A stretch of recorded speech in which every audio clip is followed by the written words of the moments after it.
Seeing my noodle arms in the mirror, day in and day out, shattered my confidence as a teen. I dreamed of having those veiny, rounded biceps that pop through your t-shirt. And just like any teen, I did endless back-to-back bicep curls with lots of weight, which ended up injuring me. Then, I learned how to train smart with these 5 techniques I'll share in a second. 1. Pull your way to bigger biceps. Enter the brachialis. Hint, it's not a fish. According to the National Institute of Health, the brachialis is an elbow flexor that originates from the distal anterior humerus and inserts onto the ulnar tuberosity. The brachialis is one of the largest elbow flexors and provides pure flexion of the forearm at the elbow. Basically, it's the muscle that lets you flex your elbow. While this is not technically the biceps, it does make your biceps pop. And you can train it with pull movements like pull-ups and chin-ups. That's because pulling up your body puts the most weight on the brachialis, and you're pulling your entire body weight instead of just 40 or 50 pounds. Pro tip: are you a chin-up pro?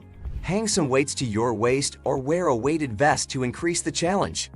2. Row your biceps. Rowing machines target your biceps as well as other muscles in your upper body. And they have 2 advantages over bicep curls. 1. You can target your biceps and brachialis from different angles. Doing just the up and down movement exercises your biceps in a single direction, so only one part of them grows.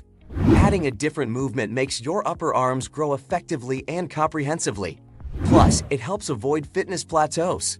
Secondly, rowing allows you to push and pull against more resistance. Typically, people can row 2 or 2.5 times more weight than they curl. This weight increase tears your muscle fibers better and more comprehensively since you're targeting your biceps from a different angle. The result is faster growth and rounder biceps. 3. Do push-ups. Push-ups aren't just great for the chest and back. They also build your biceps. Here's why.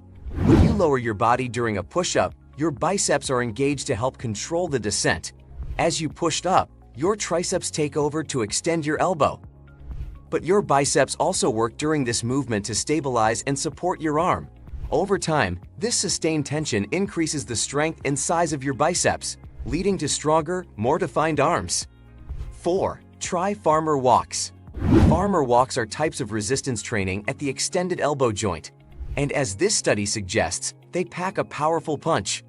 Basically, you'll carry heavy weights in each hand and walk for a set distance or time. There are 2 advantages. 1. As you hold onto the weights, your biceps work hard to maintain the proper grip and support the weight.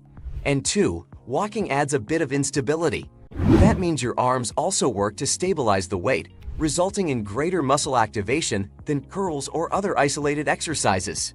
Plus, farmer walks are a full-body exercise that not only challenges your biceps, but also improves your overall strength and endurance. Incorporating farmer walks into your workout routine can help you achieve stronger and more defined biceps, along with a host of other benefits for your body. 5. Do TRX. Upper body TRX exercises uniquely challenge your biceps. Many TRX exercises involve compound movements that activate your biceps, leading to better overall muscle development. And many of these exercises leverage the principles I discussed above, such as extended elbow resistance training and pull type of motions. The world is your oyster. TRX power pulls, TRX chest press, TRX push-ups, TRX planks. Plus, the TRX straps create an unstable environment that forces the stabilizing muscles in your biceps to work harder. That also leads to bigger gains. All these can activate your biceps comprehensively and lead to overall muscle development as an added bonus. So now you know 5 excellent curl-free exercises that can help you get stronger, more defined biceps without lifting traditional weights. What do you think? Have you tried any of these exercises? Let me know in the comments box below, and don't forget to like this video and subscribe to our channel so we can grow together.